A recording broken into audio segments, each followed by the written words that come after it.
this weather break that we're getting, I know it's short-lived, but it's right at the right timing. It's perfect timing. We were actually talking in the Weather Center with Devin Mashuli and Keith Merrill. We said, when was the last time we were in the 80s?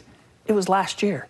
Oh. I know. How short are our memories? Okay. We didn't even realize that last year we had highs in the 80s too. We're going to be spoiled again for the second year in a row. Salt Lake City tops out below normal for the 4th of July. And it sure is nice. Ensign Peak, not a cloud in that sky. Gorgeous view looking over the Salt Lake Valley. And when we take this camera later on tonight, we'll be seeing fireworks going off. And over the next couple of days, the vistas over the valleys are always so pretty. St. George East Ridge, blue skies and sunshine as well. A little bit windy.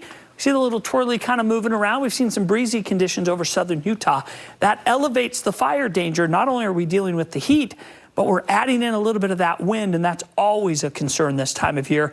We surely don't want to be starting any new fires. So just be aware if you're outdoors and you have those kinds of things, you may just want to hold those fireworks for a little bit till that wind calms down. So if you're headed out to the waterways for the 4th of July, not bad. 68 degrees water temperature at Bear Lake, Deer Creek, 74, Pineview, 77 degrees, mid-70s at Willard Bay, Utah Lake, approaching 80, and the southern reservoirs, mid to upper 80s in Sand Hollow and Lake Powell, just very mild water temperature.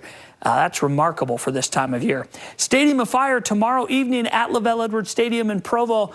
8 o'clock start. Temperatures couldn't be better. Upper 70s falling to the low 70s under clear skies. So again, so much going on. The Jonas Brothers in concert, all the fireworks display.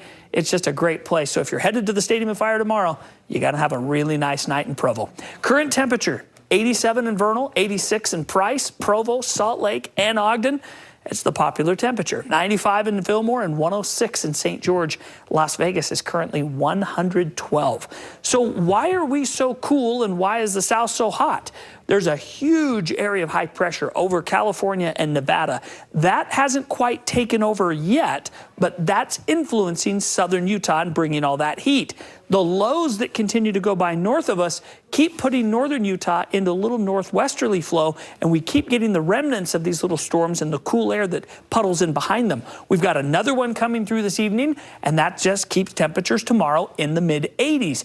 But it's short-lived. By Saturday and Sunday, that high pressure starts building back to the east, and it's going to completely change our forecast for next week as temperatures soar to near record-breaking levels across northern and southern Utah.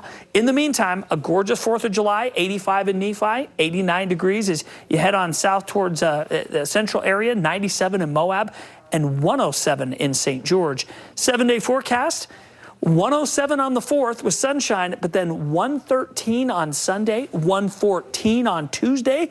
Both of those would tie and break a record, so it's going to be very hot in southern Utah as we head out of the weekend and into next week. In northern Utah, we're looking at clear skies, sunny conditions during the day. Temperatures will be in the mid-80s for Logan and Heber City. Mid-80s as well in Salt Lake and Sandy after starting the day at 59 degrees. That makes parade weather just beautiful. We'll be in the 70s and upper 70s as we head through those morning parades. 7-day forecast. 80s quickly turn to 90s. 90s quickly turn to 100 degrees. And that 102 on Wednesday, it's getting closer to the record. Not a record there, but bottom line is it's going to be a lot hotter next week than it is right now. Next week, we won't be singing your praises. Yeah, that's probably true. Yeah, all right. Thanks, Kevin. Okay.